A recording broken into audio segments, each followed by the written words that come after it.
Assalamualaikum warahmatullahi wabarakatuh. Eh, Pada kesempatan kali ini, saya Dwi Narasari beserta Randy Kusumanatita akan melaporkan hasil penelitian akhir dengan judul Motivasi Implementasi Akuntansi Hijau di UMKM.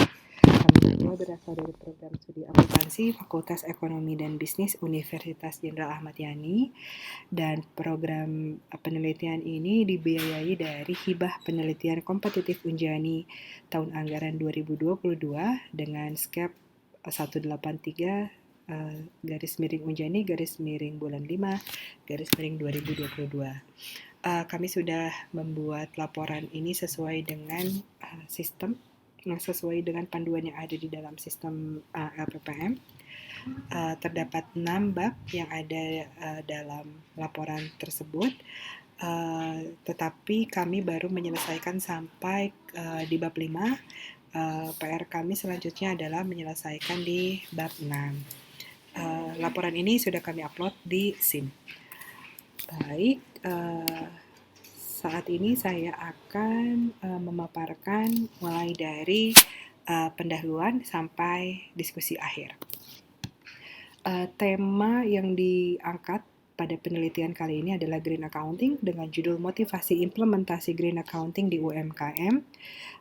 Pendahuluannya adalah implementasi Green Accounting sudah dilakukan oleh banyak perusahaan. Kenapa dilakukan? Karena kebanyakan perusahaan sudah mendapatkan insentif berupa efisiensi. Nah, di dunia akademisi, implementasi Green Accounting itu sudah mulai diteliti kaitannya dengan efisiensi yang bisa didapatkan oleh suatu perusahaan. Akan tapi ternyata peluang efisiensi ini melalui Green Accounting belum banyak ditangkap oleh UMKM. Kebanyakan UMKM itu belum menerapkan konsep Green Accounting, tapi ada beberapa UMKM yang sudah menerapkan konsep ini meskipun tidak pada pelaporannya. Jadi mereka hanya menjalankan konsep keberlanjutan dalam aktivitas operasionalnya. Apa sih yang menyebabkan UMKM mau untuk mengimplementasikan Green Accounting? Dalam hal ini Green Business Practice. Jadi menurut teori Frey tahun 97, Scopeliti tahun 2018, Weaver, Trevino, and Cochrane tahun 1999, ada dua motivasi UMKM dalam mengimplementasikan Green Accounting.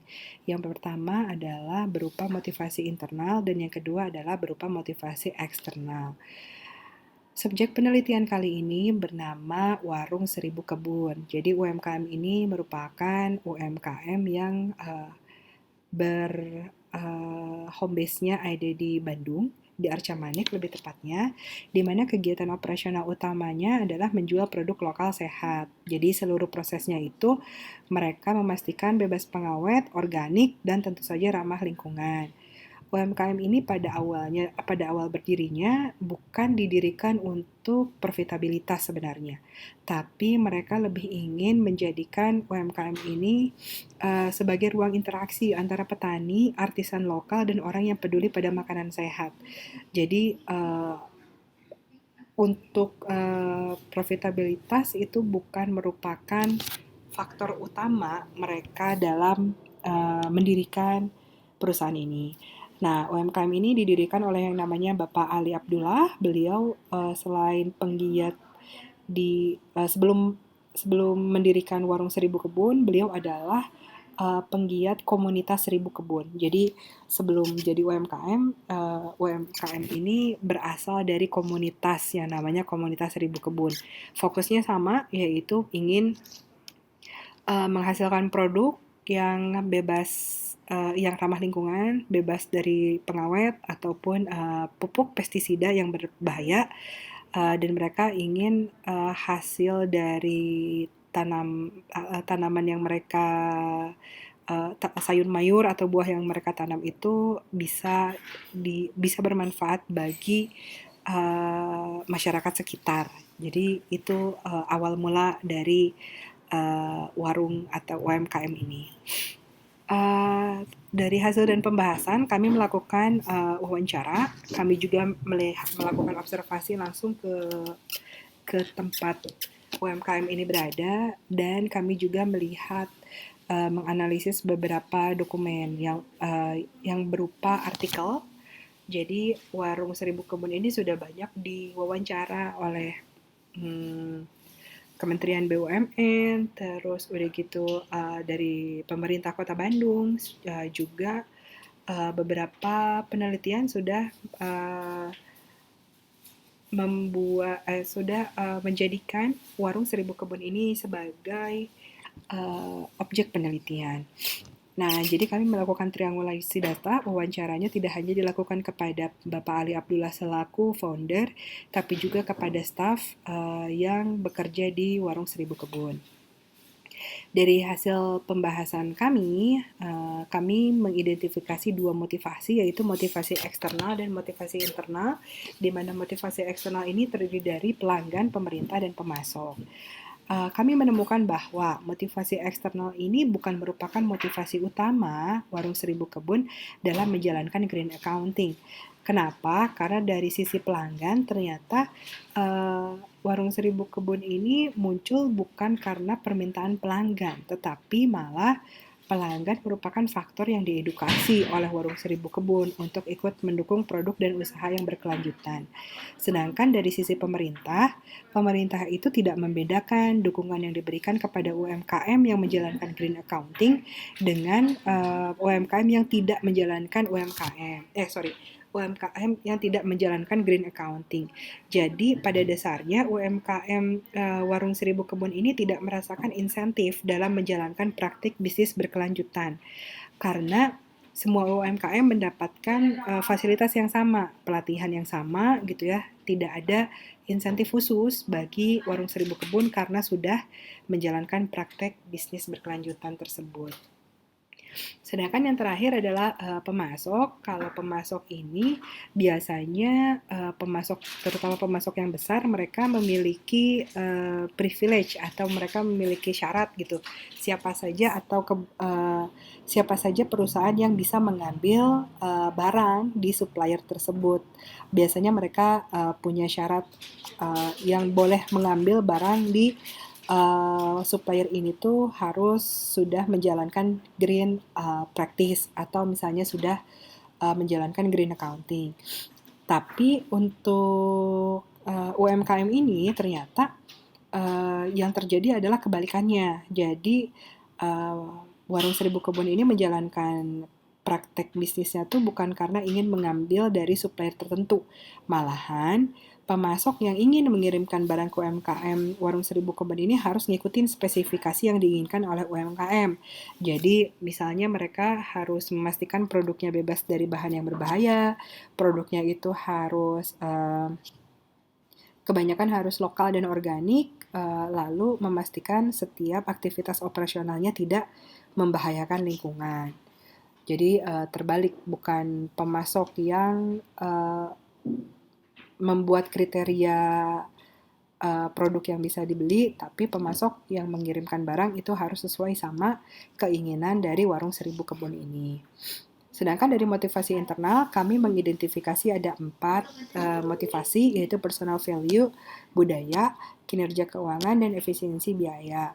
Jadi dari keempat ini, yang paling utama kami lihat adalah personal value merupakan motivasi utama kenapa Warung Seribu Kebun ini mau menjalankan green accounting atau dalam hal ini green business practice. Ini karena foundernya atau Pak Ali sebagai founder, beliau memiliki visi yang kuat bahwa bisnis yang baik itu adalah bisnis yang tidak mencemari lingkungan, bisnis yang bisa bermanfaat bagi orang banyak, bukan hanya profit saja gitu. Nah, dari visinya ini beliau baru menurunkan ke aktivitas operasionalnya. Jadi aktivitas operasionalnya itu harus dipastikan tidak mencemari lingkungan. Nah, budaya juga kami melihat karena konteks budaya di sini adalah budaya organisasi, yaitu komunitas yang tadi disebutkan sebelumnya. Jadi Warung Seribu Kebun ini berawal dari komunitas. Nah, komunitas ini yang membentuk budaya Warung Seribu Kebun untuk terus mengedepankan sustainability practice. untuk yang kinerja keuangan dan efisiensi biaya sebenarnya bukan motivasi utama mereka uh, dalam mengimplementasikan green accounting ini. Tapi ternyata kinerja keuangan dan efisiensi biaya ini ternyata terbantu ketika mereka mengedepankan sustainability practice. Ketika mereka mengaplikasikan green accounting, ternyata profitabilitasnya ikut naik gitu. Dan ada efisiensi biaya yang secara tidak sadar berujung pada efisiensi biaya karena mereka mengaplikasikan green accounting. Contohnya adalah mereka buka tokonya secara online dan offline. Nah, untuk yang online ini mereka memiliki minimal pembelian. Sebenarnya minimal pembelian ini ditujukan agar mereka bisa mendapatkan sekali mengirimkan itu mereka ingin dalam jumlah yang banyak untuk mengurangi residu carbon footprint. Tapi ternyata minimal pembelian ini membuat pembeli membeli dalam jumlah yang banyak sehingga menguntungkan akhirnya profitabilitasnya naik. Atau ketika mereka membuat display di toko atau di warung, mereka tidak menggunakan kayu yang baru gitu. Jadi mereka menggunakan kayu palet, terus beberapa kulkas ataupun mesin sealer itu didapatkan dengan cara